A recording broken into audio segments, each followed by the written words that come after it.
Okay, we have 9 so far. So if you see any of your friends joining the session, please help to admit them into the session. Yeah, thank you.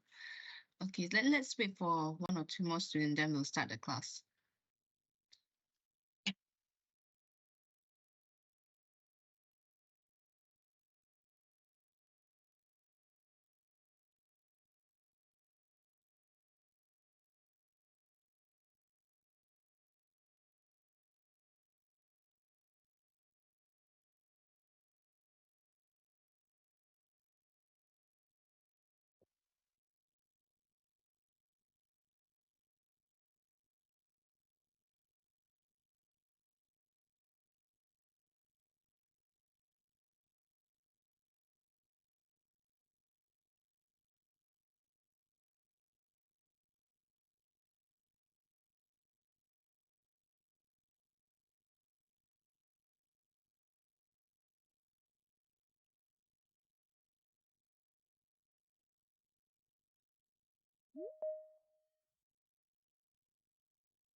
Okay, I think we have at least half of the class ready.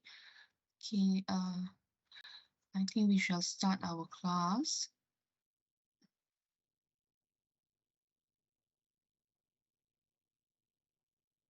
All right, so good morning, everyone. So, yep, it's week 5 now. Okay, so for week 5, we'll continue with the second part of the molecular heat transfer. So for today, right, so let's have a look at our course outline. So far we've done the introduction to what is heat transfer, what is momentum transfer on the first and second week. Then second and third week we focus more on the momentum transfer. So and last week we received back on the heat transfer, conduction, convection, radiation, right? Okay, so for this week, so okay, this is what we covered last week, right? So we talk about conduction, convection, and radiation, and then one-dimensional. So we focus on one-dimensional heat conduction through different geometry like slab, the cylinder, and the sphere. And then we also revisit back on how to calculate the conduction if we have heat transfer in series or in parallel, and especially this part here, the combined convection and the conduction part through cylindrical walls in series, right? So make sure you master that as well. Okay, so just a quick one. So heat transfer by conduction is governed by the Fourier's law, right? Governed by the Fourier law. So, and then it's given by the equation. So this is the rate of heat transfer. So remember for this module, right, the rate form is written as the small letter Q, right? This is watt.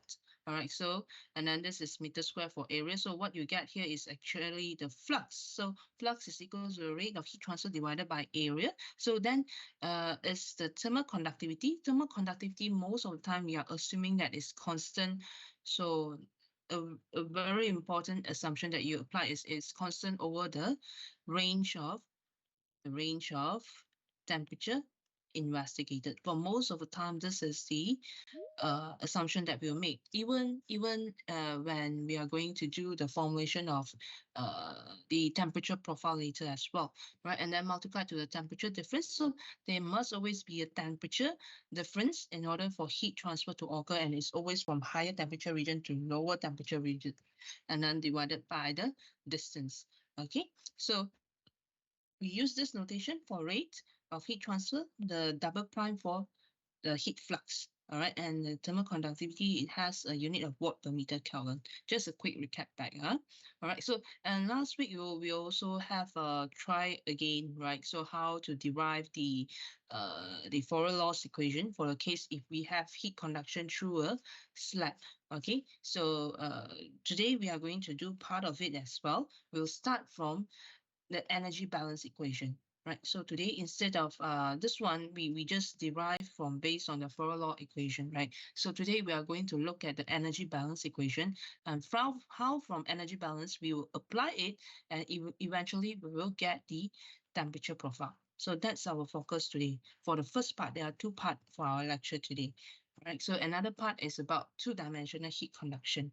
So for today, right? So this week topic, it will be mapped to two learning outcome. One, which is to analyze the thermal behavior of engineering system using the laws of conservation, which means is the energy balance equation. Okay, and the second part, it will be formulate the temperature. So we'll focus on formulating the temperature profile for fluid flow on various surface geometries. So so the analyze of the thermal behavior part, right? So it covers the part one and the part two of today's lecture. Part one, we focus more on so what if you have already the temperature profile? So how are you going to, so which means it's an equation. The temperature profile, it could be an equation like temperature as a function of x. So what is the equation? Or if it's for cylindrical coordinate, the temperature as a function of the radius. So what's the temperature profile looks like? Then we can use this equation to analyze the thermal behavior of the system. All right. Well, for part two here is we are going to solve using graphical method for the case of two-dimensional heat conduction. All right. And then this will be assessed in your assignment too. Okay, so I'll see whether later or tomorrow, whether we have time, then we will discuss a bit your assignment too, because the first question would be mapped to the second part of our topic to this week. Okay, so you can start to look into it already. Okay, so all right, so that's here. This is what we are going to cover today.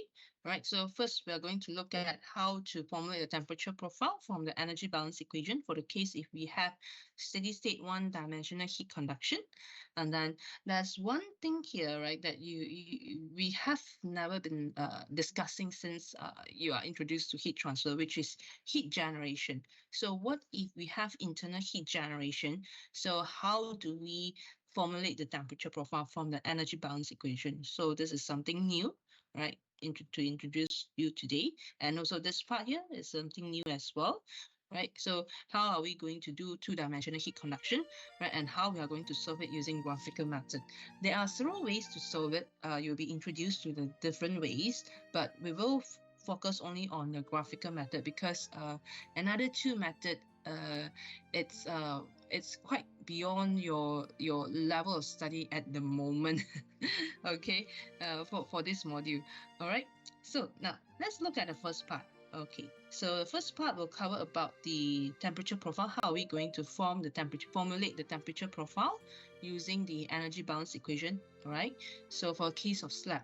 Then later, the second part of part one, right, we'll discuss on how to formulate the temperature profile when we have the case of internal heat generation in cylinder. Okay, so you have to pay attention. So the method that we are going to use today is not written obviously in your lecture note. This is, we call it the shell energy balance method. All right, so you shall take note. So if the instruction, let's say in your test or in your final exam is mentioned that you are required to use the shell energy balance method to formulate the temperature profile, so which means it's related to what you learned on week 5, right? Because for temperature profile, there are two ways to formulate it. One is the shell energy balance method. You can note it down, that we learn now on week 5. And then another one is, we call it the equation of change for temperature. Okay, we'll learn it later. I can't remember which week, but you see today in the slide as well, we have a complete equation of change for temperature as well. There's introduction to it, just a very brief one, right? But this is the focus of today. All right, the short energy balance method. Now, so a quick one. All right, so you have this here, a few samples of temperature profile. So when we talk about temperature profile, it's a graphical representation that shows us how temperature vary with distance. Okay, so now let's say if we have convection, right? So if you, let's say you have a solid wall, so and then heat transfer by it through conduction, right? Okay, and then on each side of the wall we have convection. Okay, so now, so it's very obvious that among these four, okay, the more accurate one would be this one, right? B. Okay, when heat transfer occurs by convection, that would be between a flowing fluid and a surface, right? So you have when it's distant, when the distance is very far from the surface, the temperature will level off. Okay, but when it's closer to the surface, because of one thing, the variation in the velocity, right, where you have the no slip condition here, you have friction to fluid flow, you have the formation of velocity boundary layer. So in this section, it's as if there's a film, right? There's a film where there will be resistance to heat transfer by convection. So that's why you have a larger temperature drop in this region here. All right, so it's drawn as such for the case of temperature profile for convection. So that's on this side here. All right, okay. So this is an example of a temperature profile. If it's the case, we have convection, combined convection and conduction. So if you look carefully to this two part here, you notice that, right, the curve, they are not connected, right? They are not connected.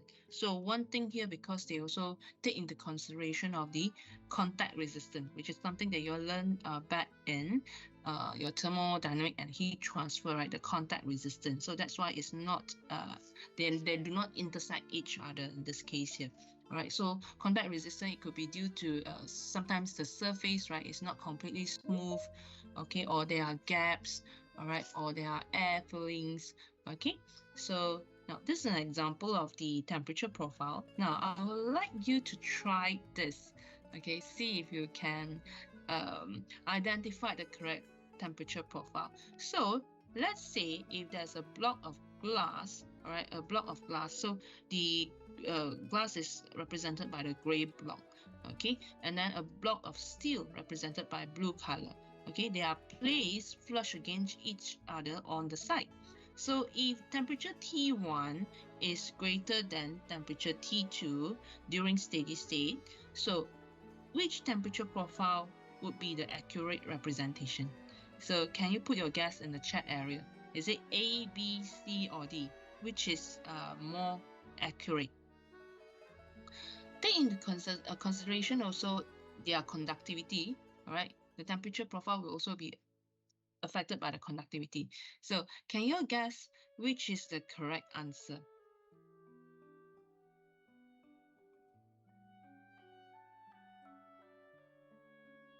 How about others? Any other guess?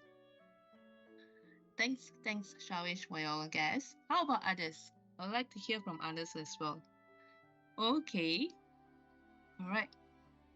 So, mostly suggesting C so far. Okay, yeah, good. The answer is C. Now, so why is it C if others are wondering?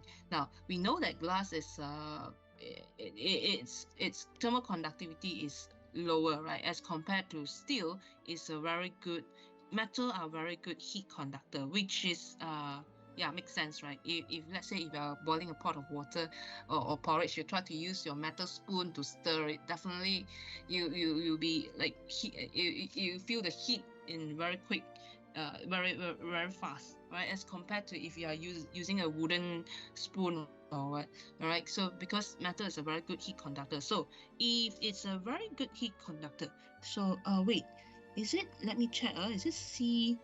Let me check. Is it C? Is it C? Let me confirm. Let me see. Are you sure it's C or D? Can you guess again?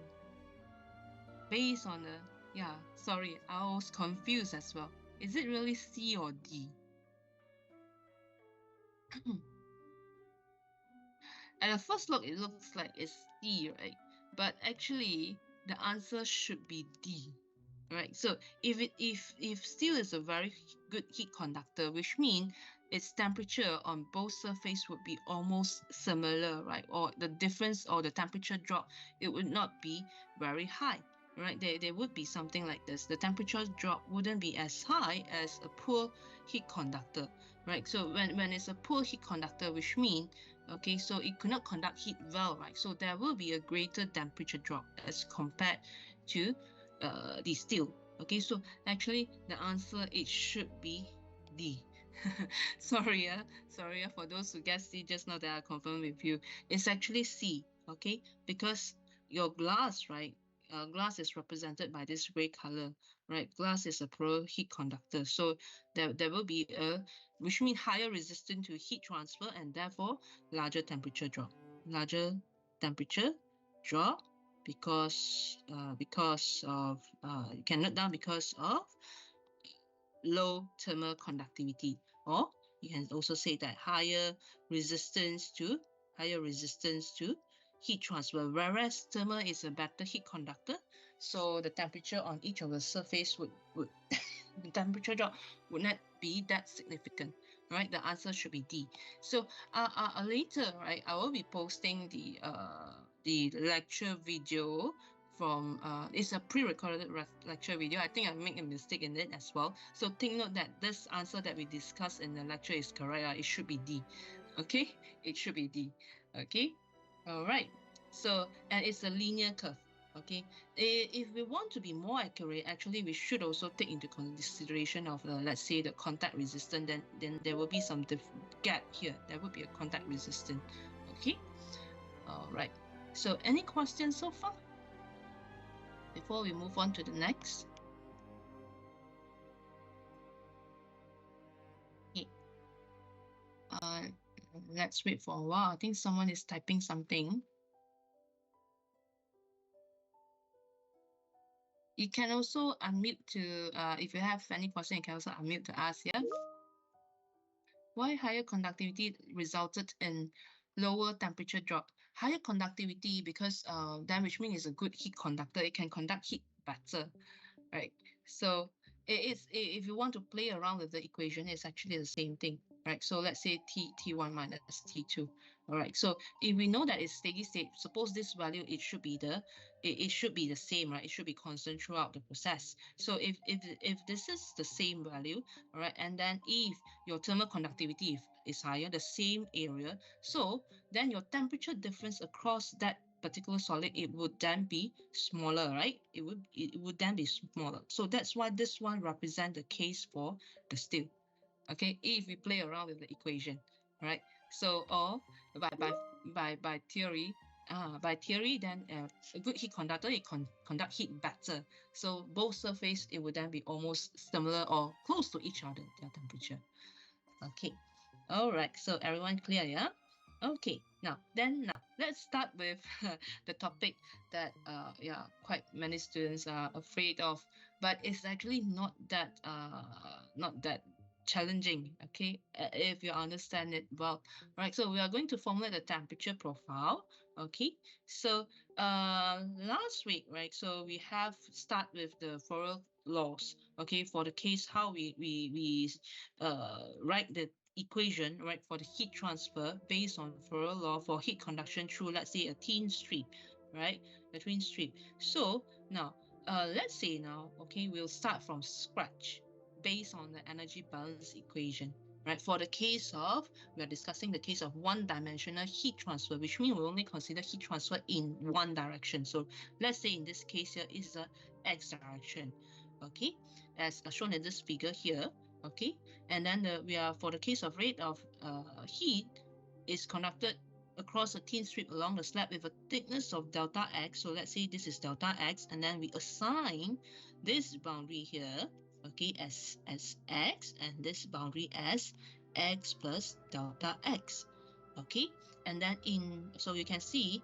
in z direction is denoted by w, all right, or we can also denote it as delta z, okay, for this dimension here. And then in the y direction, okay, the one that I highlight in blue now, we can also denote it as delta y for its thickness, okay. And then this one in x direction, which means the thickness is delta x as mentioned just now. Okay, so let's say there's temperature difference between these two surfaces here, right? So then heat will conduct in the x direction. So how we apply, so take note that this is the shell energy balance method that we are applying. So the first thing usually is we'll need to draw the physical diagram, and then we'll need to identify all possible type of energy transport mechanism. So is it conduction or is it convection that you are dealing with? Because when we deal with energy balance equation, it's like the rate of heat in all right, minus the rate of heat out, okay, and then plus the rate of heat generation, okay, rate of heat generation equals to the rate of heat accumulation.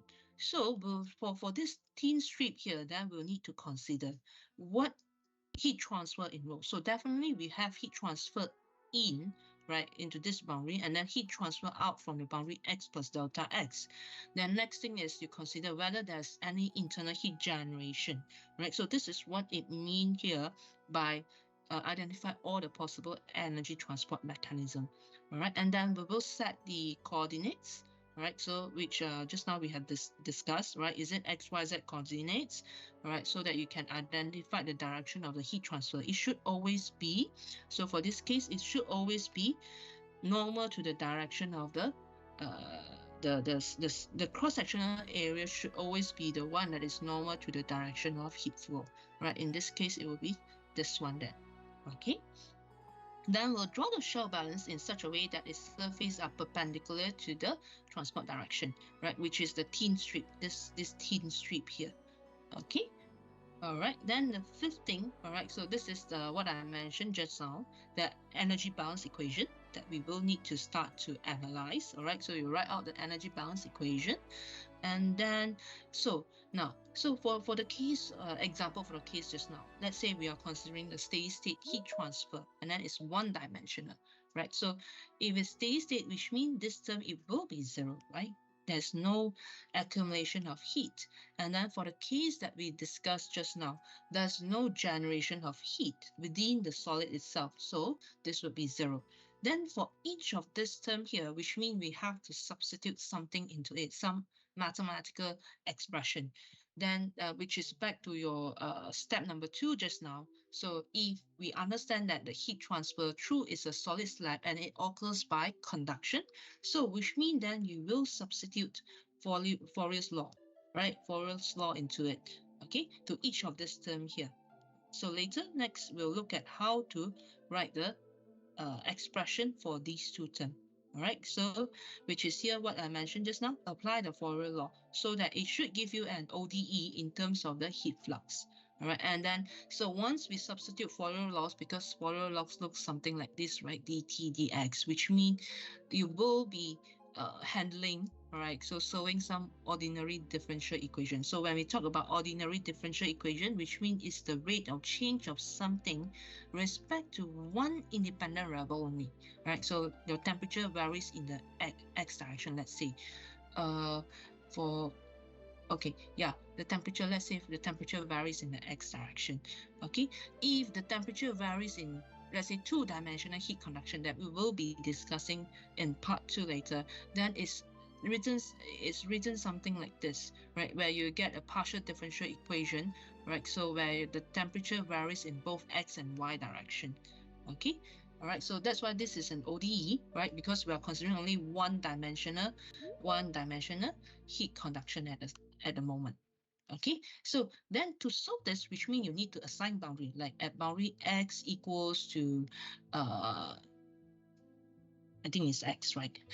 Or sometimes they assign it as 0. It depends how you want to, let's say this is the slab, right? It depends how you want to assign it. This is the point of symmetry. So this could be 0, this could be L. And then you x equals to 0, x equals to L, then you assign. So at this boundary here, your temperature, let's say, is T0. And then this boundary here, temperature, let's say, is TL.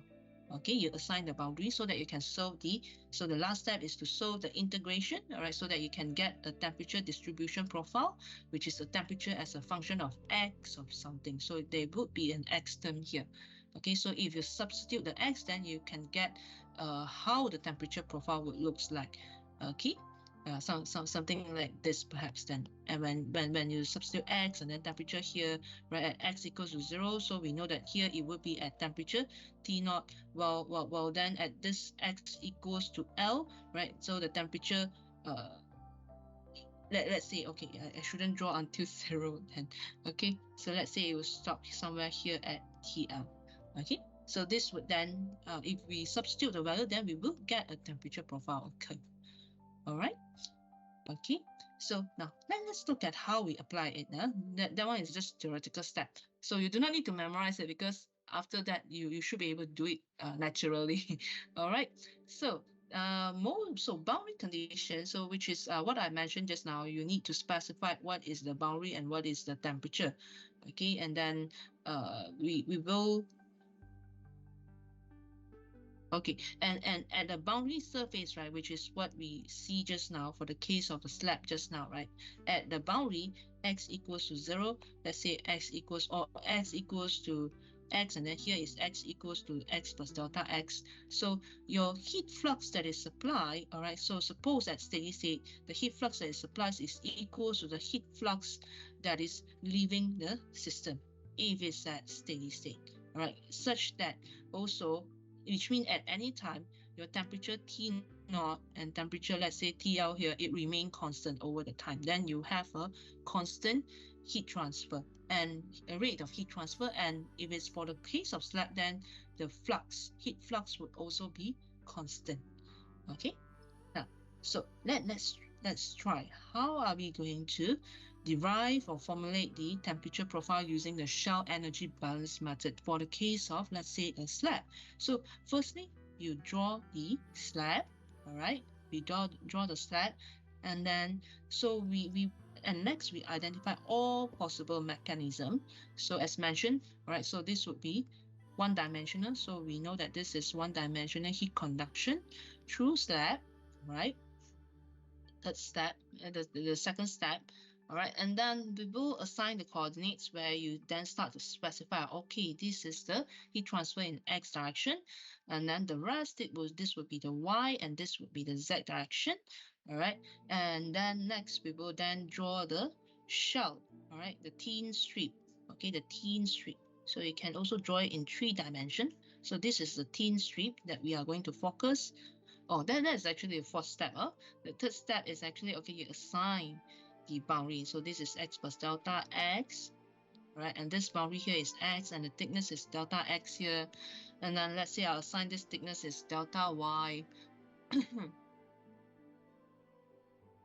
this thickness here, let's say, is delta z, okay, in z direction. So then, and we should know that, so your cross-sectional area, all right, so you need to identify the cross-sectional area as well. The cross-sectional area should always be the one that is perpendicular to the direction of the heat transfer, okay? So which means it's the one that I highlighted, all right? So you can imagine it as the one behind it is also the cross-sectional area at another boundary as well, okay? So then, which come to next is the energy balance equation. So same thing. So we know that it's a steady state heat transfer. So this would be 0. All right. And then here, this one, the rate of heat generation would also be 0. Okay. Suppose it's like this. But because I need to show you, all right, so how we express each of this term explicitly. Okay. So you can, okay, all this is just revisit back. Okay. So I repeat this already also. Okay. So as mentioned, each of this term here, all right, so especially the rate of heat in and rate of heat out, because we know that it's heat transfer by conduction, right, through the slab. So it will be expressed in terms of the Fourier's law, okay? But how are we going to express these two terms here, these two new terms here? Okay, let's have a look. So I will not repeat the old slides. Okay, now I'll do it from scratch.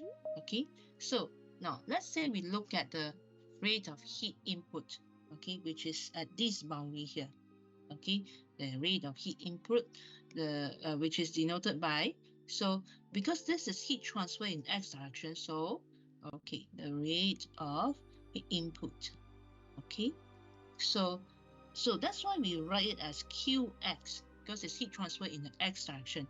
And then now we are referring that heat input, which is at boundary x. All right, so that's why we are looking at this boundary here, right? The one that I highlight in rate. So now we're dealing with rate, right? So for rate, the Fourier law is negative Ka, right? And then the temperature variation would be in x direction, right? The temperature, it will drop in the x direction, vary in the x direction. So we denote it also as boundary x. So then the next question is, how are you going to express, how are you going to express this area here, right? So, which is what I mentioned just now, right? So you assign. So this is delta y, this is delta z, all right? So then we can express it explicitly, all right? So your rate of heat transfer in x direction through boundary x is equal to negative k, right? Delta y multiplied to delta z, then multiplied to the temperature gradient, all right, in temperature gradient in x direction, right, at boundary x. So then this is the expression for the rate of heat input, okay? Then we will need to repeat this for the rate of heat output. All right, so it's the same. All right, so the rate of heat input, which is here, all right, this boundary here at boundary x plus delta x. All right, so similarly, this is still y, delta y, this is delta z. So your rate of heat output, right, so it's in x direction at boundary x plus delta x, therefore it's expressed as negative k, right? So the area is still the same, so it's delta y multiplied to delta z, that multiplied to the temperature gradient in x direction, right? That is leaving at boundary x plus delta x. Okay, so this is how we express the rate of heat transfer term. All right, but if you refer to the energy balance equation, right? So it's rate of heat in, right, plus the rate of heat generation, okay, is equals to rate of heat out plus the rate of heat accumulation. So how are we going to express these two terms then? All right. So although we know that it can be ignored in this case, but because now we need to learn the basic first. Okay. So now then for the rate of heat generation, how we are going to express it? So rate of heat generation. Okay, so for rate of heat generation, you'll be introduced to this new term here, which we call it the rate of volumetric rate of heat generation per unit volume, which it has the unit of watt per meter cube. Okay, watt per meter cube. We call it this one. The name of it is volumetric rate of heat generation per unit volume.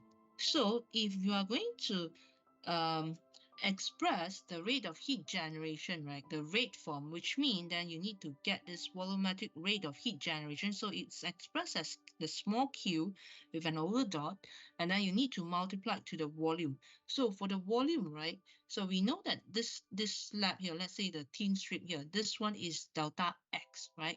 So then the total volume, it would then be delta x multiplied to delta y multiplied to delta z. Okay, so it is just this simple only. So the rate of heat generation is expressed in this form here.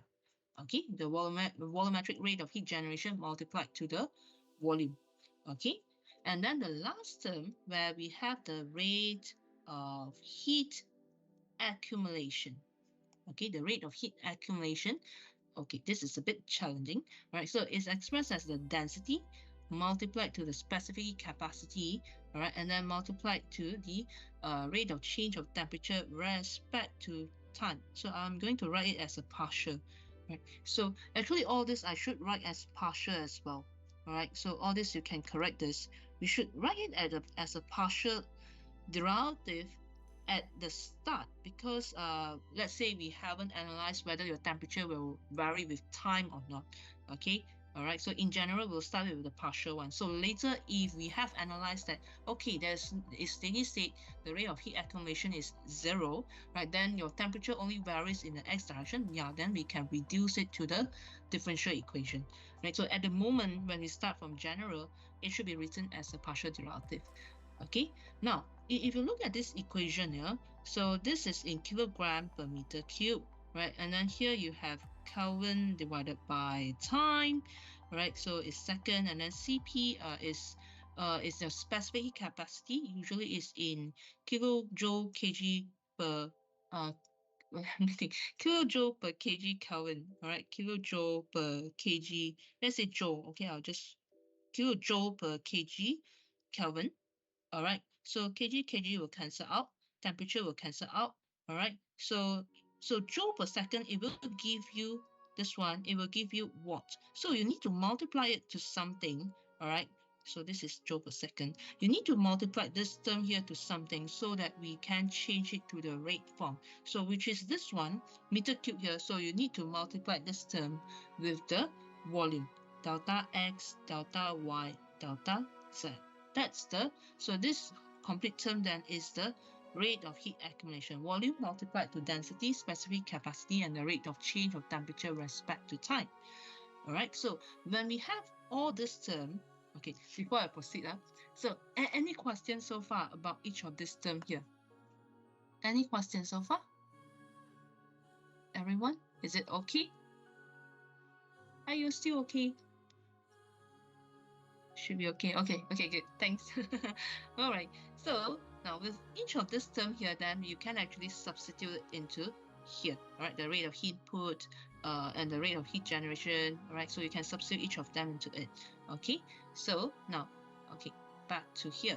So now, before we can proceed further, so we'll need to make assumptions. All right. So for example, so we assume that the heat is only conducted in one direction, which is the x direction as we discussed just now. And then for each of the surface, right? So, okay, this is the slab just now, right? The slab or the thin strip. Okay, so we are considering heat transfer only in the x direction, right? So, okay, let me draw the 3D one, right? Heat transfer in x direction through boundary x, and then from here, this is heat transfer in x direction from boundary x plus delta x. And then we are assuming, right, each of this surface here, all right, so these two surfaces here, okay, the temperature at surface is held constant. So this temperature is held the temperature of this surface is held constant at, let's say, T0 or T1, let's say T1, all right, throughout the whole surface. And then this here, this surface here, second surface is held at T2, for example, right? This is what it means, all right? So if this temperature is held constant at T1 and T2 at any time, so which means then we will have a steady state heat transfer, right? We'll have a steady state heat transfer, okay? And then we are assuming also there's no heat generation. And yeah, so you can see here, we also assume that the thermal conductivity is constant, right? So if that's the case, right, the rate of accumulation is 0, no internal heat generation. So which means your energy, right? So this is the energy balance equation. The energy balance equation is then reduced to this second line here, where the rate of heat in is equals to the rate of heat out. All right, so then it's simple to deal with now, right? So where you do not need to now consider this one and this one. So it's much simpler now. Okay, so rearrange it. All right, so then rate of heat input, right, minus the rate of heat output, it would then be equals to 0. And so then next, you can see we can substitute, right? So we can start to substitute the expression, right? So the rate of heat in is expressed as the rate of heat transfer in x direction through boundary x minus the rate of heat transfer in x direction through boundary x plus delta x. Now, because we need to re-express it in differential form, so you can see they rearrange it, right? So as negative, okay, negative negative q x plus at boundary x plus delta x, all right, then minus the rate of heat transfer. Let me see. It's still plus. All right, rate of heat transfer, all right, in x direction at boundary x equals to 0. So if you factor it out, all right, so that's why it looks like this on the third line, right? So negative, negative, you still get back positive here. Okay, so this is how they do it. All right. So then next, all right, so we will need to express it finally in this differential formula. So that's why they go through this process here. And then we'll take, so taking delta x, all right, so taking delta x to approach 0, okay, then this equation here, it can be re-expressed as negative of the rate of change of the heat, the rate of heat transfer in x direction with respect to x is equals to 0. Okay, all right. So then after this, okay, so it's merely substituting back your heat flux, right? So the heat rate of heat conduction equation, which means is the Fourier law. So knowing that Fourier law, right, is written in this form, okay? So let me show you. So just now we reached this section here, the rate of change of the rate of heat transfer in x direction, right, with respect to x is equals to 0. So for this qx here, all right, we know that the rate of heat transfer in x direction, right? So for heat conduction, right, is negative Ka, and then the temperature change in x direction, right? So we will substitute it. So let me see. Okay, so now then we substitute it, all right, dx, okay, and then now if you substitute it, because this is negative, right, you see you have a negative here and then a negative here, so negative negative is positive, or if you want to, we can also, right, so still maintain it, so ka dt dx, right, so that you can see the flow. Okay, so then we can simplify it, so we are taking the derivative of Ka and the temperature gradient with respect to x equals to 0.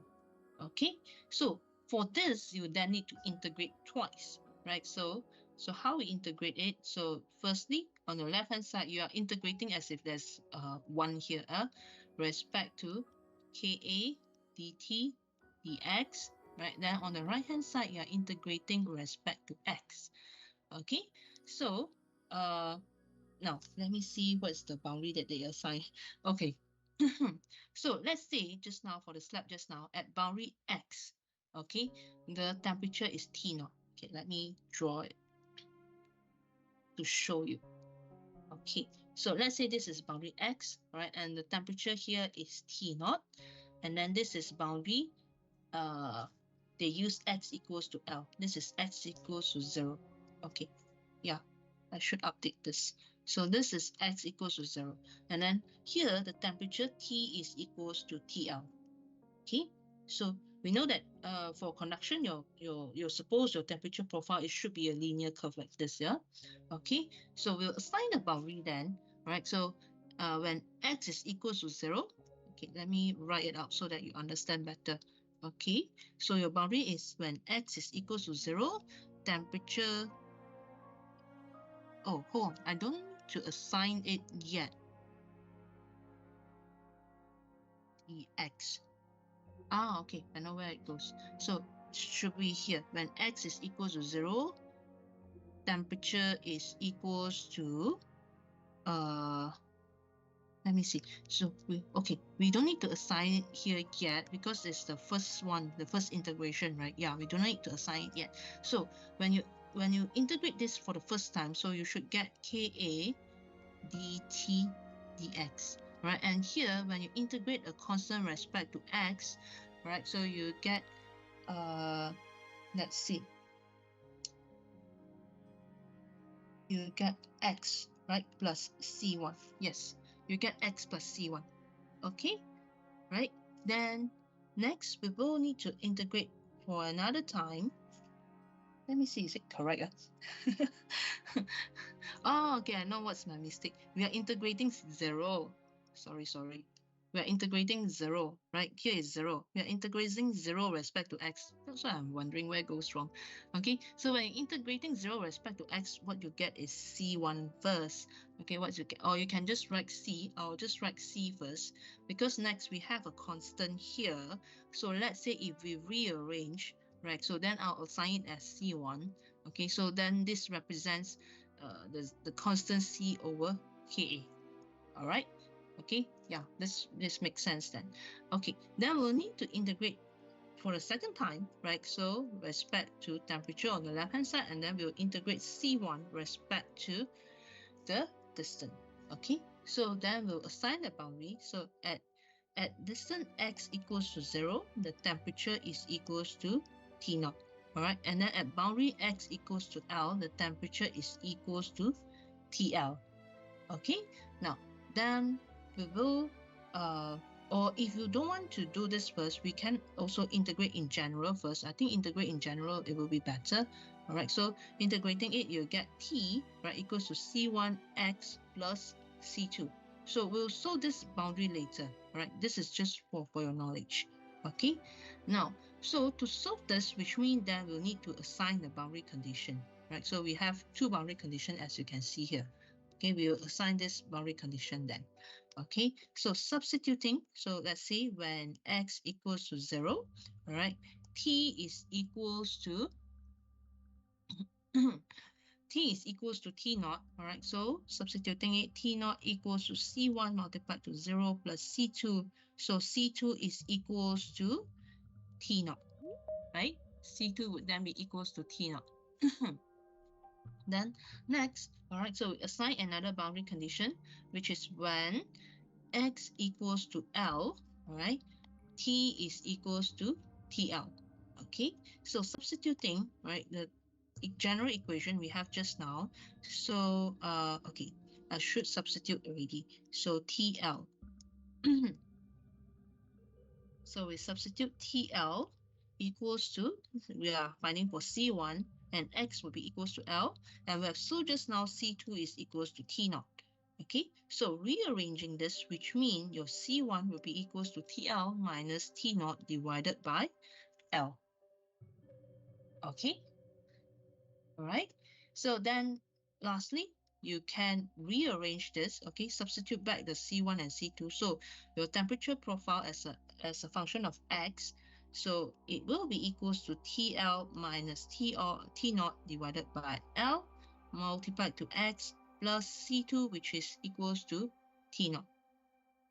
Okay, so then let's say we try to rearrange it, all right, so that we can get an expression something like this. Okay, let's rearrange it. I'll show you. All right, so which means it would then be, okay, Tx, all right, the temperature as a function of x, which means at any position x, minus T naught, right, is still equals to TL minus T naught divided by L multiplied to X, right? Then we rearrange it further. So Tx, T as a function of X minus T naught divided by TL minus T naught is equals to X divided by L. Okay, so this is how you can rearrange it. Okay, so any questions so far for this sample here that we discussed? Any questions so far? Oh, everyone all good, huh? Okay, okay. All right. So no worries. What I go through here, right, is also all in your slides. All right. So you can see this is an example how you can draw the temperature profile, right? So this is for x, right? In x-axis then, which means x is the distance, right? So the slab, right, from x equals to 0 to x equals to L. Okay. And then here, this axis here is for temperature as a function of x. So when x is equals to 0, you can see here, your temperature is at T naught. And then when x, okay, x equals to L, the temperature, all right, at x equals to L is equals to TL. So it's a linear curve. All right, so we have done all this, how to solve the unknown coefficient, and we finally rearrange into this equation here, which you can see the x, right, this independent variable, the power is just one, right? The power is just one, which means it would be a linear curve. All right, it's a linear curve. Okay, so if there's no question, okay, let me see what's the next part. Is the internal heat generation. I think let's take a break for 4 minutes, right, for you to settle down a bit, relax a bit before we look at next part, in case any formulation, okay, or calculation, right? Let's take a 4 minutes break, okay, for you to relax a bit before we proceed to the next. Well, I show you this one in case if you want to copy it down. So come back at 10:55, okay? Come back at 10:55.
Okay, so it's 10:55 now. We'll continue right, with the second part of part one, which is how to get the equation, right? So in case if we have heat conduction with internal heat generation. So we are going to look at the case of, let's say, internal heat generation within a slab. And then later we'll have calculation example also for in case we have internal heat generation in cylinder. Okay, so let's say for here. So what we have been discussing just now is this one, right? If we have steady state heat transfer, and that is one-dimensional heat transfer by conduction through a slab without any internal heat generation. So now let's say what if we have a slab, right? So which there is internal heat generation, which means the heat is generated from this point of symmetry, right? The point of symmetry towards the negative and the positive x direction.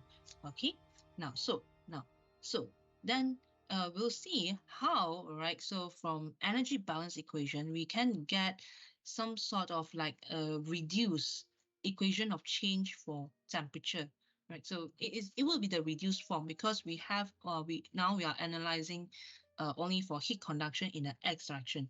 So let me brief you on the coordinates first. So let's say, all right, so we are analyzing x direction, and then this would be the point of symmetry of this slab here with internal heat generation, right? So heat would then be, so let's say this at the point of symmetry, right, the center of the slab. Okay, let's say the center of slab. Throughout this center of slab here, it's at a very higher temperature T naught. Higher temperature T naught. Whereas this two surface here, let's say this two surface here, is being held at temperature TW. Okay, TW. So which means then the heat transfer will occur in negative X and also in negative X and also in positive X direction. Okay, wait. I should draw this like this. Right, it will happen in negative and positive X direction. Okay, that's the X direction. So and then now they denote this as, let's say for this part here is thickness L and this part here is thickness L, which means total it would be 2L. All right, and then as there's internal heat generation, right? So the internal heat generation here is denoted as Q with an over dot. Okay, now so to do the formulation of temperature profile, so same thing, we start from the energy balance equation. Okay, so rate of heat in plus the generation, rate of heat generation equals to rate of heat out plus rate of heat accumulation. So let's say we rearrange this one to the left hand side, all right, and then we get this to the right hand side. So you have rate of heat generation equals to heat out minus heat in plus the heat accumulation in this case here. Now, so then if now we start to substitute each of the term into it. Okay, so I'll do it here so that you can see the whole flow. All right, so we have a rate of heat generation, okay, equals to rate of heat in, heat out, right? Rate of heat out minus the rate of heat in, okay, plus the rate of heat accumulation. So I'm working on the general equation first, not reducing like whether it's steady state or not. Okay, so we try the complete one first so that you can see how they get the equation of change of temperature, but the reduced form focusing on internal heat generation in x direction. Okay, so for the rate of heat generation, so from the previous section when we discussed, we already know that it would be your volumetric rate of heat generation multiplied to the volume, right? So in x direction, so let's say we denote this whole thing here as delta x, and then this as delta y, this as delta z. So you multiply it, delta x, delta y, delta z. Okay, then plus, okay, so equals to the rate of heat out. So the rate of heat is expressed by the parallel law. So it's expressed as negative Ka. So the cross-sectional area, if you look at it, all right, which is this one that is perpendicular to the direction of the heat transfer, is denoted by delta y and delta Z. All right, so we substitute it delta Y, right, the area, delta Y, delta Z.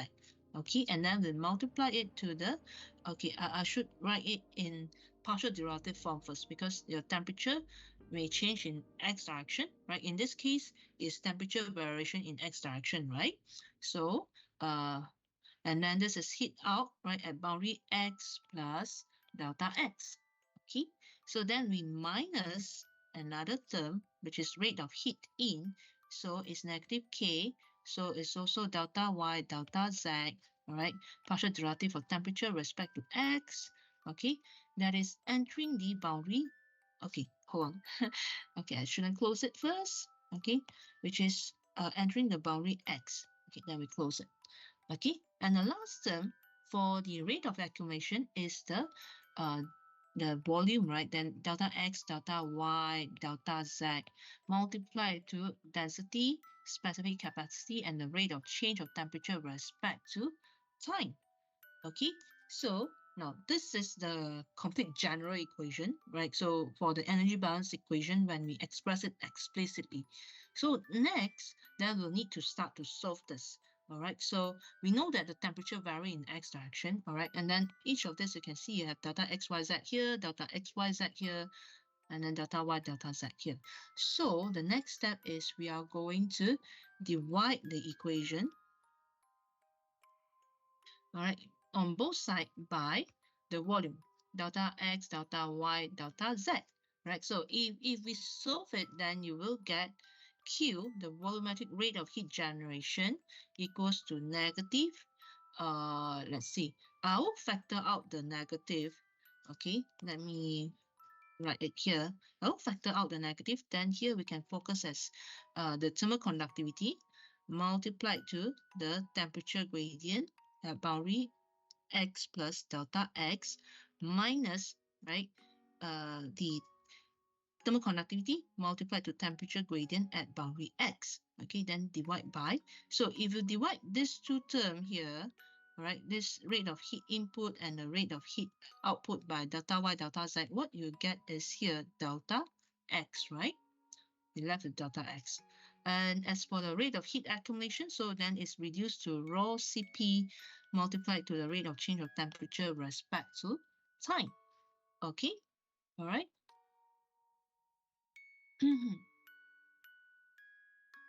Okay, so any questions so far? Any questions so far?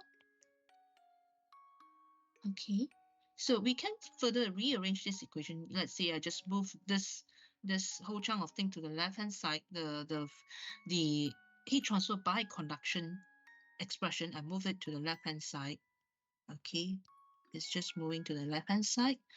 Okay, so it's plus, let me think. Yeah, it's minus. Okay, so when you move this to the left hand side, then it becomes, this term becomes a plus, right? Then negative, negative, positive. Then you move this to the left hand side, then it's become a minus. Okay, negative. Okay, let's factor out the k. One, yeah, we will factor out the k. Okay, yeah, factor out the k. Right, still minus k. Yeah, this would be simpler, right? Then delta x is equals to rho Cp and then rate of change of temperature with respect to time. Okay, so now then let's say, all right, so we take, all right, taking delta x to approach 0, okay, to approach the limit 0, then you can rewrite the equation as the volumetric rate of heat generation is equals plus, right, plus the thermal conductivity. So this would then, this part of this term here, which means it would be expressed as the second derivative, okay, as if it's the rate of change, right, of your dt dx, partial derivative of dt dx respect to x, right, and then rho Cp, okay, yeah, rho Cp, okay, and then this is the rate of heat accumulation term. Okay, so if you look at here, right, if you recall back this k here, all right, so we are assuming that it's constant over a range of temperature uh, investigated. So that's why you can factor it out even at the start already.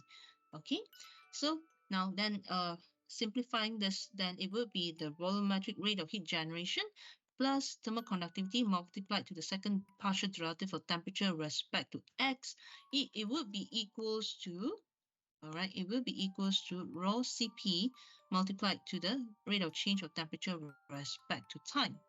Okay, so this is the final form of the equation, the general form for the case if we have internal heat generation. So if we want to solve it further, then you can analyze from here. Okay, so this is an example, right? So how we use the shell energy balance method, okay, and then working on the energy balance equation, all right, substituting your constitution law, which is the Fourier law, all right, everything, and then simplifying it into this expression here. Okay, so before I proceed to the next slide, any questions so far? Any questions so far? So you need to practice a lot for this module, right? For the formulation part, you need to be more hardworking, put in more effort, right? Practice more because you can see it's more like maths, a lot of differentiation, integration, and then derivation. You really need to practice it. You can't assume that when you read through the solution, then you'll understand how to do it. Don't do that, yeah? You can't just by reading. You need to really practice. It's like maths now, okay? So, okay, when it comes to here, okay, so what I explained is all in this slide here that you can later refer back. So you can see just now we have already obtained this one, right? This is actually the simplified form, the simplified equation of change for temperature. Because we just now when we analyze it, we focus on one-dimensional, right? One-dimensional, right? With internal heat generation, right? In x direction. Okay, so if let's say, all right, if let's say the heat transfer occurs in all x and y and z direction, you see that the complete equation of change of temperature. So this here, all this that you see in this box is the equation of change of temperature, right, for either the cylindrical coordinate or the Cartesian coordinate. So if we are considering that there's heat conduction, right, heat conduction in all x, y, and z direction. This is how it looks like, right? So you can see that it's the second partial derivative of temperature with respect to x, y, and z, right? And then this is your heat transfer due to the heat generation term. So if you look at it, it's like this. Well, this one is contributed by the heat conduction. Okay, well, this part here is where you find this one here is due to the heat accumulation. Okay, we'll talk about this later in later chapter. At the moment, we are not considering it yet. Okay, no worries. We'll talk about this on this later chapters. All right. So what you can see is actually we are assuming. So you can see, right? So in future, in later few weeks when we learn about this, we are assuming that the heat conduction in y and z direction is negligible, right? And then rate of heat, is steady state heat transfer. So this term is equals to 0. And then because here, so at the moment, if you look at this, each of this term here is velocity. Velocity in x, y, and then z direction. So they use the notation u. It's the same as vy, vz. So now you didn't see this notation here, right? This one in the equation that we formulate at the moment because this is a solid slab, right? It's a solid slab. It's not moving fluid. All right. So that's why there's no moving fluid. So your Vx, Vy, and Vz is 0. And then steady state here, right? dt over the rate of change of temperature with respect to time is also 0. So which means the whole right hand side here, it goes to 0. Okay. Okay. So that's the difference between what we derive here and the general equation for equation of change of temperature, this one. So if it's for cylindrical coordinates, you can see, right, so it's temperature variation in radial, theta, and the z direction. Okay, now, any questions so far for the general introduction of the equation of change of temperature? Okay, so if no, then we'll proceed. Yeah. So this is what I mentioned just now. This contributed to the heat generation term, right? The internal heat generation. This is due to heat transfer by conduction, and then this is the accumulation, the rate of heat accumulation. So let's say now we are going to solve it. Okay, let's see. Well, if we are going to continue from here, all right, so solve it for the case if we have rate of heat, if we have heat conduction in x direction and then plus internal heat generation, all right, so for this case here, all right, so there are a few assumptions that we will need to make again, right? Same thing, heat is conducted in only one direction, okay, which the temperature drop occurs, same as the temperature drop occurs. And then at x equals to L, right, temperature, so let's say here at x equals to L, the T is equals to TW, and x equals to negative L, right, on the left side, okay, negative L here, T is equals to TW, okay, and then we are assuming also steady state heat transfer so that the rate of accumulation term is 0, and actually you can also make the fourth assumption, which is K is constant over the range of temperature, investigated. Okay, so with this, then we can continue. All right, so from what we did just now, right, we obtained this one from the shell energy balance equation.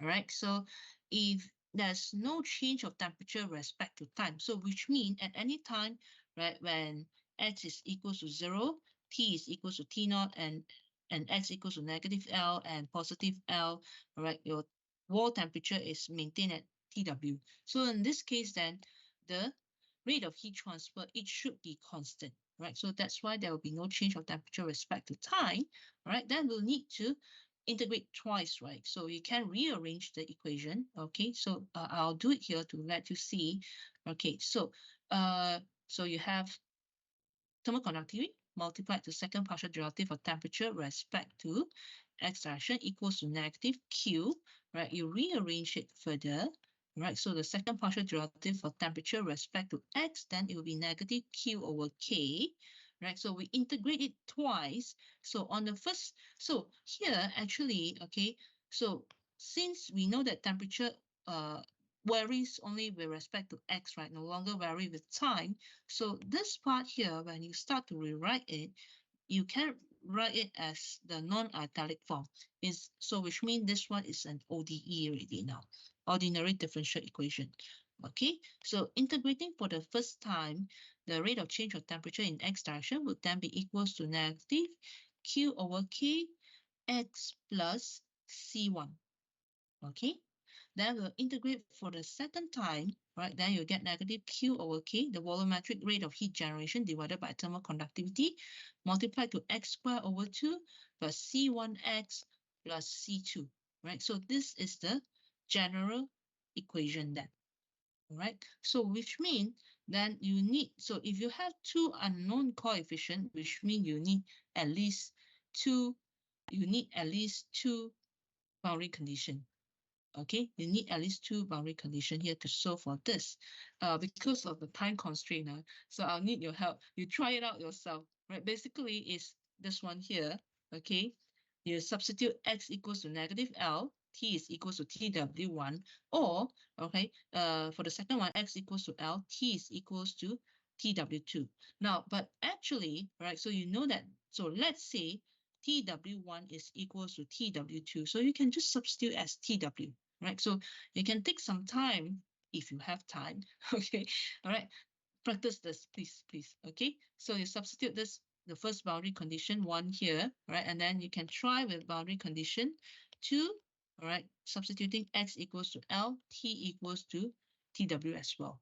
Okay, so you can try it out. So if you solve it, right, this is the answer for C1 and C2, all right? So which you can see, right, we substitute C1 here, multiply to x, substitute C2 here.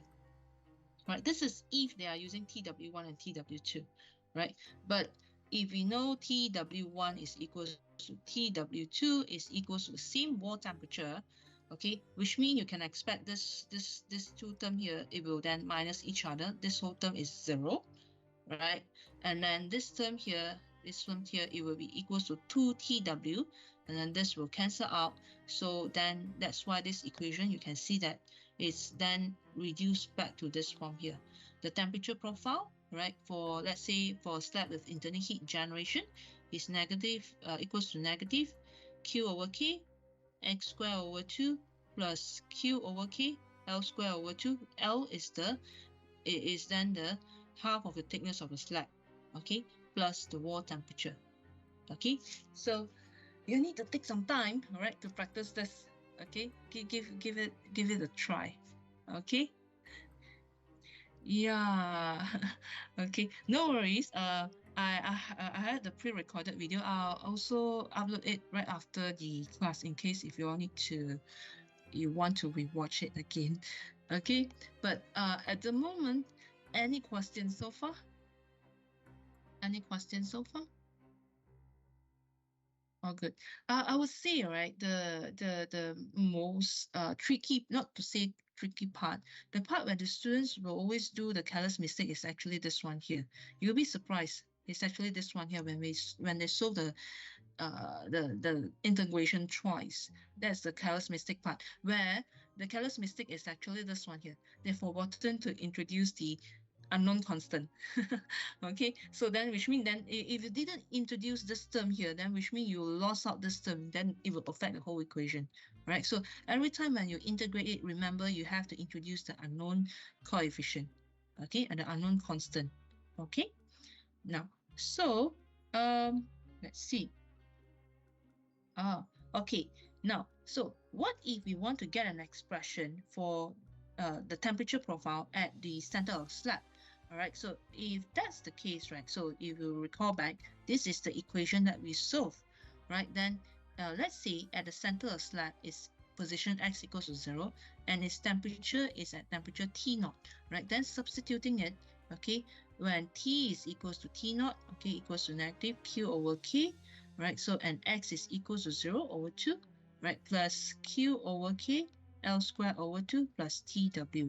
So rearranging it, which means the temperature at the center of slab, you can calculate it if you have the volumetric rate of heat generation, if you have the thermal conductivity, and you know what is half of the thickness of slab, and if you know what is the temperature at the wall, then you should be able to find out what is the temperature at the center of the slab with internal heat generation. Okay, so this is the formula. All right. Now, this is the example for slab with internal heat generation. How about cylinder? No worries. I'm not going through the formulation again, but you can give it a try. It's for the case of cylinder, do it from scratch. So you can see we'll need to do it from scratch so let's say if the instruction is to solve it using the shell energy balance method, all right, then you need to, first step, we start with the energy balance equation, right? Then you need to reduce it, right? So and substitute with the constitutive law, right? You need to substitute with constitutive law, which is in this case, then it's the Fourier law, okay, the Fourier law, right? Then you simplify it, whether it's steady state or not. Then after that is basically just solve the integration, right? And you assign the boundary condition, then you should be able to get the temperature profile. So if it's the case for cylinder with internal heat generation, so which is like this is your cylinder, all right? And then the point of symmetry is somewhere here, all right? And then let's say the radius, right? The radius of the cylinder is this one given by the big R, all right? And then if we are finding for the temperature at any position, we can denote that position as the radius from take note that is always from the point of symmetry.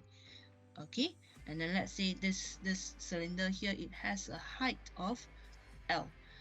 Okay, now example of this, it would be, let's say with let me think, if let's say if there's a cylindrical tank, a reactor, a CSTR or something, right, with chemical reaction that is going on, then you may have internal heat generation, right? Or it could also be the nuclear reactor. Example is nuclear reactor. Okay, that's the case where you have internal heat generation, let's say the power core section. Or it could be also, example is electrical wire. So if you try to hold an electrical wire, right, so you feel that it's a bit warm because when the electric current pass through the wire, there's resistance to the transfer of electric current, right? So there will be internal heat generation, and that's the reason why also the wiring, right, is being insulated, right? One thing is for safety purpose, so that no one will get electrical shock. Another thing is also because of there's heat that's generating, right? So if that's the case, right, then for cylindrical shape, right, with internal heat generation, we can use this formula here. If you solve it, eventually you get this formula here to calculate for temperature, right? Let's say we have internal heat generation in a cylinder, right? Knowing what's the radius, the outer radius, the volumetric rate of heat generation and thermal conductivity, and this one, and then depending on the position from the point of symmetry, then you can get the temperature value, okay? Or if we want to calculate what is the temperature at the center of the cylinder, so we assign, so X, okay, it should be R, right? So radius equals to 0. So let's say the temperature is equals to T naught, all right? So you substitute T equals to T naught, Q over 4K, all right? Then it will be R squared minus, so 0. So we substitute R equals to 0 plus TW. Okay, so which means then the equation, right, for temperature at the center of the cylinder, all right, so it will be equals to Q over 4K multiplied to the radius of the cylinder plus the wall temperature. So this is how they obtain this equation here. All right. Okay. This is just generate a introduction of the equation at the moment. So any questions so far, everyone? Any question before we move on to the example?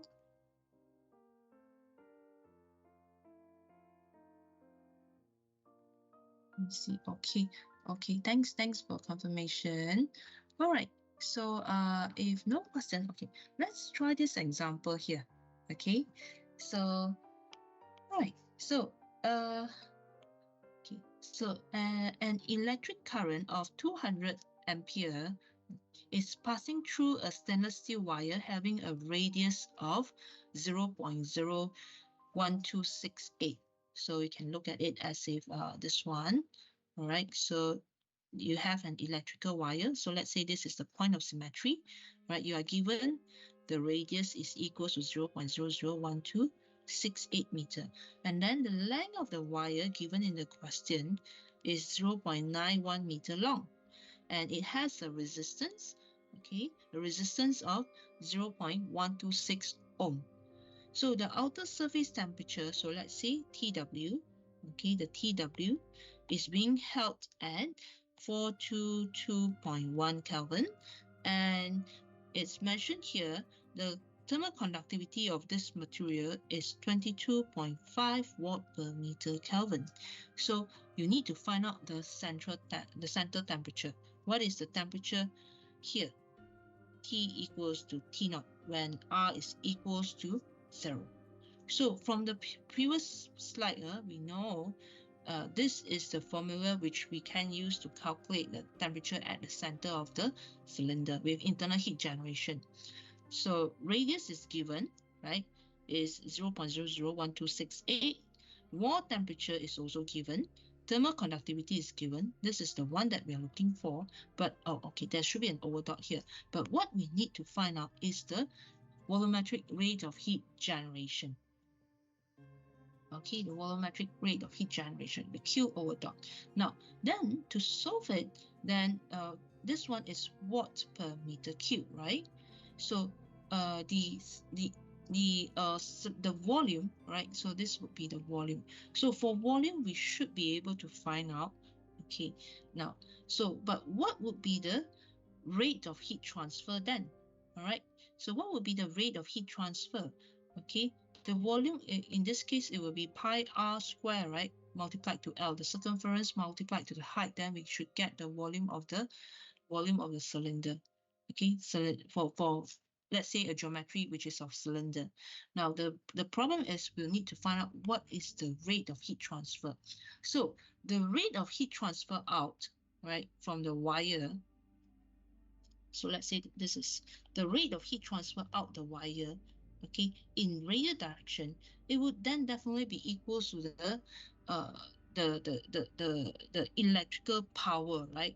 The electrical power, okay, the electrical power supplied, okay, I would say the electrical power supply in this term, in this case here, it will be equivalent to the heat that is generated, the rate of heat generated. Okay, so in that case, right, this is the Q that we are looking for now. So in this case, which means we'll need to find out what is the electrical power. So which is given by this equation here, right? The current, the square of the current multiplied to the resistance, it will be equals to the rate of volumetric rate of heat generation, because this is in watt per meter cube, multiplied to the volume. Okay, so now let's try this, all right, so that we can find out what is the Q over dot value. Okay, so which is 200 ampere square, right? We multiply it to the resistance, 0.126 ohm, all right? Then equals to the volumetric rate of heat generation that we are showing, okay? And then let's see, and then multiply to the volume. So it's pi r squared, so 0.001268 meter square, and then multiply to 0.91 meter. So now, can someone quickly help to calculate what's the value of the volumetric rate of heat generation?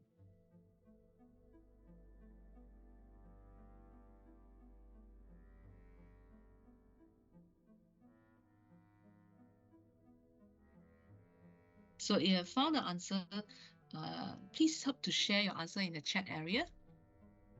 So the volumetric rate of heat generated would be equals to, okay, from Savage, 1.1 10 to the power of 9. Yes, thank you. Yeah, it will be somewhere around that value, or before round out, then it should be somewhere around 1.096 10 to the power of 9 watt per meter cube. Thanks, yeah, Shawish. So this is the reason, okay, because we are equating the electrical power that is supplied, it should be equal to the rate of heat generated. Then with that, we found out what is the volumetric rate of heat generation. So next, then we can proceed to find out, okay, so with the equation, all right, so the concentration, because I'm teaching mass transfer, so I have to interchange between concentration and temperature and momentum. Okay, the temperature at the center of the cylinder, all right, with internal heat generation, then is equals to volumetric rate of heat generation. Okay, this one multiplied to R squared. Okay, the radius 0.01268 meter. Okay, square. All right, divided by 4 multiplied to thermal conductivity. So we can quickly help to calculate also and see what's the answer. So plus the wall temperature. So now, because here, so be very careful, because thermal conductivity, you are working with Kelvin, right? So you should be substituting wall temperature in Kelvin as well. Okay. So I'll give you some time. If you have calculated this, please share the answer in the chat area and see what's the answer.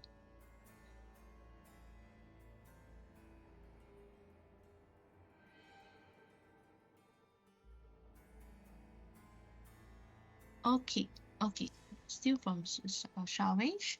So it's 441 around 441.69. Thanks, Shawish. All right, so it's 441.69. So this is an example how you can solve it.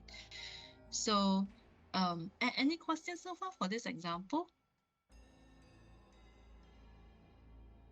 So if let's say to combine formulation and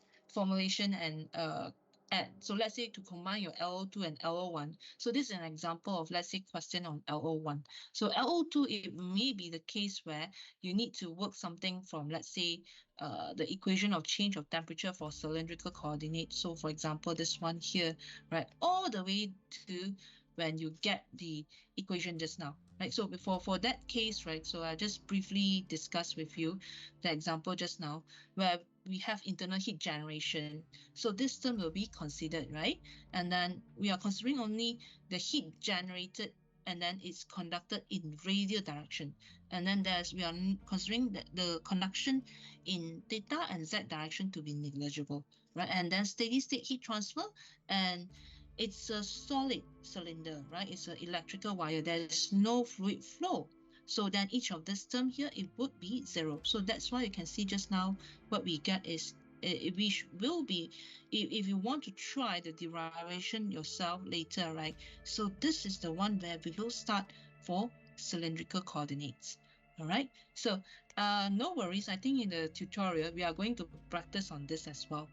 Okay, we are going to practice on this as well. This is just quick introduction for during your lecture time. Okay, so if no question for this example so far, I think let's take a break. Okay, I know you are saturated already. So the solution here is in the slide. Okay, let's take a break before we move on to the next part. So the part 2 of the lecture, if we couldn't finish it today, then I'll continue it tomorrow during the tutorial so that it will not be too saturated. Okay, let's take a break for around not too long. Okay, 3 minutes. Okay, just 3 minutes. Okay, well, I'll show you the CAMS code. Come back at 11:34. Okay, I'll share with you the CAMS code.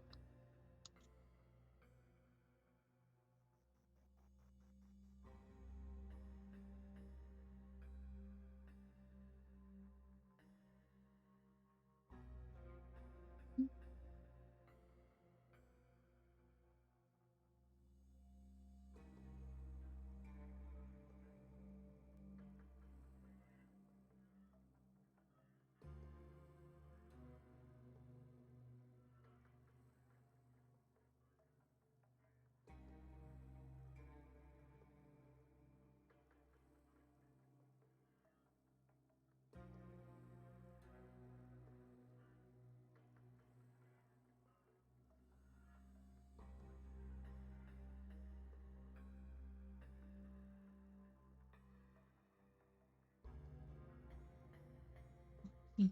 So I hope you can see the CAMS code now. Okay, let me reshare. I think it's not working just now.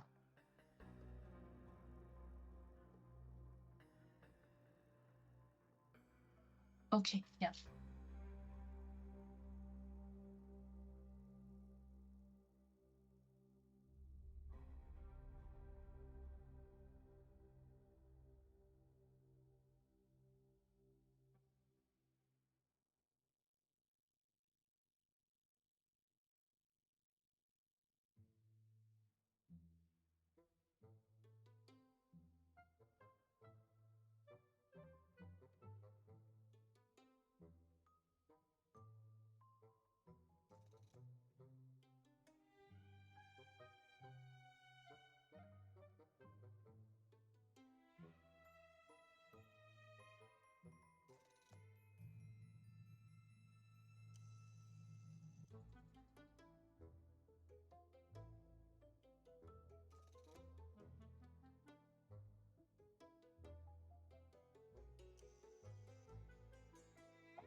Only 15 students taken the attendance so far. How about others?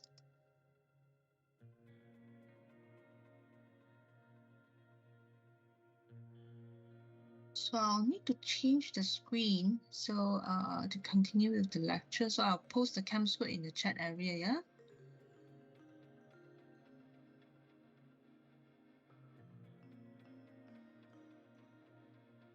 So there are still 7 more minutes for you to take the attendance. All right.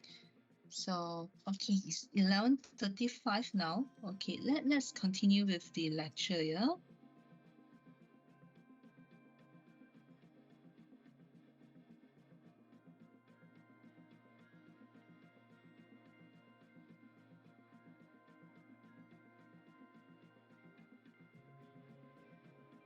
Okay, now, so we've done this example. So the solution is in the slide. So now, next part here is an interesting topic here.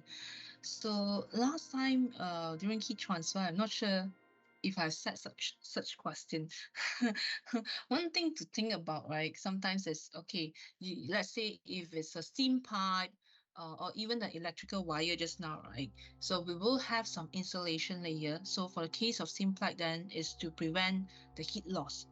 Same goes to the electrical wire. So it's to reduce the rate of heat transfer so that the temperature wouldn't be so high at the surface, right? Then how thick would be sufficient enough to control the rate of heat loss or the rate of heat transfer? So have you thought about it? So how are we going to do it? Is it by so try and error to put in some value for the combined convection equation that you did last week, right? For the radius of the insulation layer. So are we going to do it by try and error, or is there a systematic way, or is there an equation which we can use to quickly determine what would be the critical radius? So here's the answer to it. Okay, so what would be the sufficient thickness to make sure that that we can find out whether the heat loss would be maximum or it would be reduced. Okay, here. So let's say if we have a saturated steam in the heating utilities in a metal pipe, all right. So let's say here, okay, if you look at this one, this pink color is the metal pipe where it has a radius of R1, okay, and then here the insulation layer, it has an outer radius of R2, okay. So now, and here the surface temperature of the pipe, all right, is denoted by T1, and the outer surface temperature of the insulation layer is denoted by TW. So we know that heat is transferred through, right, this insulation layer by conduction, right, by conduction. And then on the environment here, then is heat transfer by convection. Okay, convection here. Okay, so the cylinder, so it has high thermal conductivity and the outer surface of the insulation. Okay, all this is mentioned already. Now, the question is, right, would the increase in the thickness of the insulation layer, this one, right, will it further increase or decrease the heat loss? Now, the answer is not necessary. Although you might thought that if we further increase the thickness, right, maybe the rate of heat loss would then be reduced. But it depends. It depends. So how do we determine it? Now, then it all starts from here. So knowing that from the surface here of the insulation layer, the heat transfer from surface of the insulation layer to the environment is given by, it's by convective, right? Convective heat transfer. So the equation following the Newton law of cooling, then it will be the convective heat transfer coefficient multiplied to the area, then multiplied to the temperature difference, so T2 minus the environment temperature, T infinity. So this, we know this one. Now, if we want to find out the critical thickness of this insulation layer, right, or the critical radius of the insulation layer, R2, let's say this one, what will be the one? All right, so then you need to consider, we'll start from the combined convection and the conduction equation, so which is written like this. So where, if you recall back what we did last week, right, where you have T1, right, minus T infinity. So we are talking about now heat conduction through the insulation layer, right, and then by conduction, and then heat transfer by convection from the surface to the environment, right? So the rate of heat transfer will be equals to the temperature difference divided by 2 pi k L, right? Then ln R2 over R1, the outer radius of the insulation layer divided by the radius of the pipe, right? Then plus, okay, let me think. 1 over H, convective heat transfer coefficient, multiplied to the surface area of the insulation layer. So it will be 2 pi R2L, right? This is the area of the insulation layer, right? Area of the insulation layer. So with this equation, then they work from here to find out, right? They will differentiate it, right? They will differentiate this rate combined heat, combined conduction and convection equation, right? Respect to R2, they equate it to 0 so that we can find out what is the critical radius. Okay, so no worries, you are not required to do this one. So now, eventually, if they solve the differentiation, they found, and then setting it to the dq over dr2 equals to 0, they found that the critical radius, right, the critical radius of the insulation layer is equals to equals to thermal conductivity divided by the convective heat transfer coefficient. And if you recall back, this is in watt per meter Kelvin, right? This is in watt per meter square Kelvin. So when you solve it, right, this eventually simplified, it will be meter. Okay, so now then if they plot the result, right, this is how it looks like. Okay, so if you plot the result, okay, for the rate of heat transfer, right, so this is the rate of heat transfer, or for this module we use Q. So the rate of heat transfer, right, or the rate of heat loss, okay, and then versus the radius of the insulation layer. So the radius here R2 refers up to this point. Okay, so you can see when the thickness of the insulation layer, it increase, all right, up to the critical radius, all right, the R critical, which is equals to thermal conductivity divided by H, right? You can see that the rate of heat loss is actually increasing, right? When your R2 is still smaller than the critical radius. But let's say your R2 now is increased much higher and thicker than the critical radius. Eventually, the rate of heat loss, it will decrease. The rate of heat loss, it will decrease. All right. So that's why just now there's a statement earlier, right? When the question, will increasing the thickness of the insulation layer further decrease the heat loss? So the answer is not necessary. It depends. It depends whether your R2 is smaller or greater than the critical radius. Or even if it's greater, you can see there's a point here, right, where the heat loss, right, there's still quite high heat loss, even if it's compared to the case when at this point here, which means there's without insulation, right? So it has to be quite thick, surpassing some point, then only the rate of heat loss will start to decrease. Okay, all right. So we are going to use this equation here, the R critical, right, equals to K over H to determine what is the critical radius in the next example, right? And then we compare the heat loss. Okay, so let's try this example here. Okay, now so here we have an electrical wire having a diameter of 1.5 mm and is covered with a plastic insulation with thickness of 2.5 mm. So let's see, this is the electrical wire. I'm just drawing the insulation layer, right? So you assume that the center part is the wire. Okay, this is the insulation layer. Okay, all right. So it mentioned that the electrical wire, it has a diameter, okay, a diameter. So I set this as R1, let's say R1 equals to 1.5 mm, okay, and it's covered with a plastic insulation layer. So the thickness is 2.5 mm, okay, and it's exposed to air. So the temperature of the air, let's say, is equals to 300 Kelvin with a convective heat transfer coefficient of 20 watt per meter square Kelvin. Okay, the insulation layer, right, this insulation layer here, okay, I'm going to label here, it has a thermal conductivity of 0.4. So we can see that based on the thermal conductivity value, right, it's even smaller than 1. So it's a poor heat conductor. Okay, so it's assumed that the surface temperature is constant at 400. So let's say here, the wall temperature is 400 Kelvin. and it's not affected by the covering. So the first thing, you need to calculate the critical radius. Then next, we'll need to find out what is the heat loss, let's say for the case with no insulation. Then we'll need to repeat part B if insulation is present. Then we do the comparison. Okay, now for part A, we can do it very quickly. Let's try it. Right, the critical radius is equals to thermal conductivity divided by the convective heat transfer coefficient. So can you help and do a quick calculation and see what's the answer for the critical radius?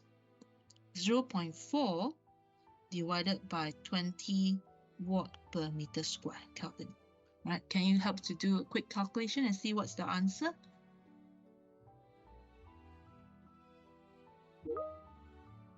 Okay, from Yi Hong. Okay, thanks.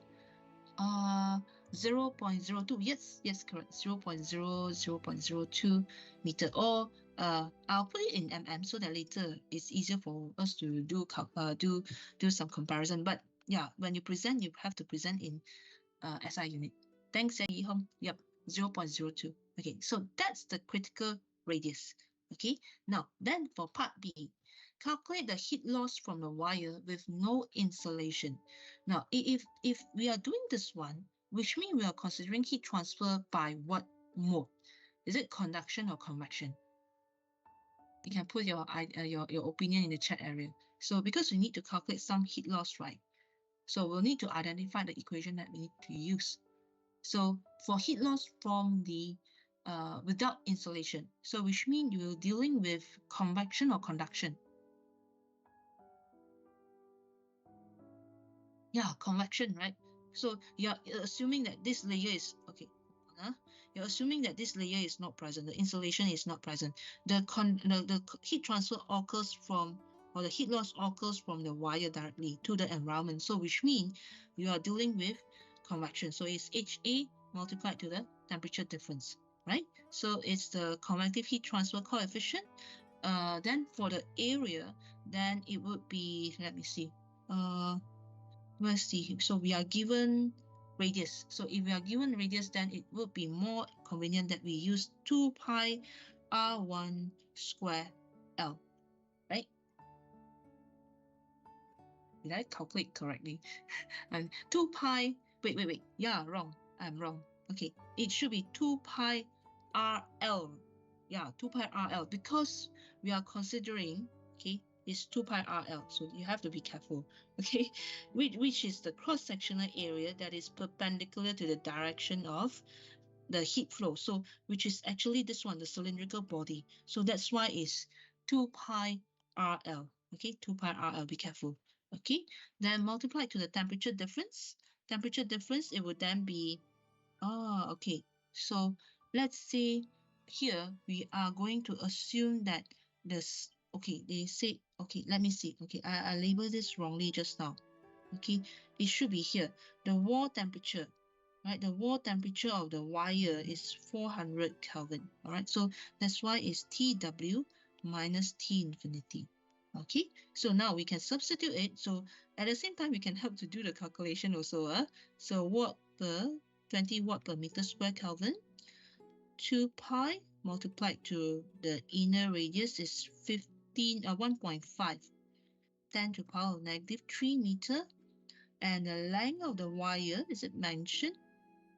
Is it mentioned in the question? So if it's not mentioned, so then perhaps you need to do an assumption, right? So you can do assumption here. The length of the wire is equals to 1 meter.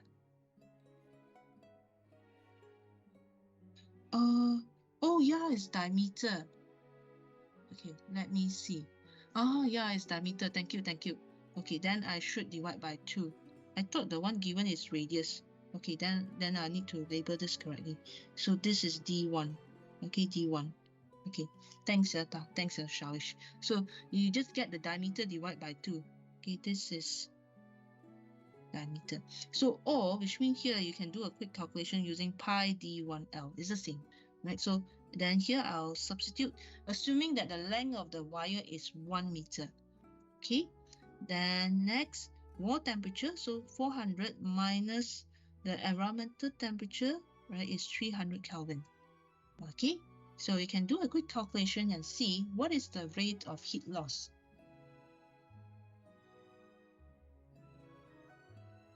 If you have found the answer, you can share it in the chat area. Yeah?